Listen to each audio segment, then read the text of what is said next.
பணம் இருக்கும் மனிதரிடம் மனம் இருப்பதில்லை, மனம் இருக்கும் மனிதரிடம் பணம் இருப்பதில்லை. பணம் படைத்த வீட்டினிலே வந்ததெல்லாம் சொந்தம், பணம் இல்லாத மனிதருக்கு சொந்தம் எல்லாம் துன்பம்.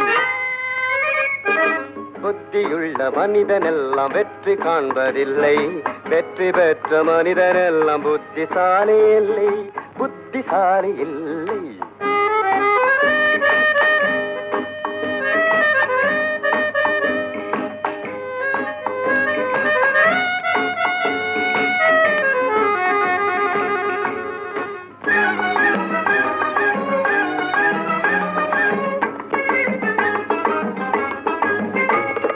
பருவம் வந்த அனைவருமே காதல் கொள்வதில்லை, காதல் கொண்ட அனைவருமே மனம் முடிப்பதில்லை.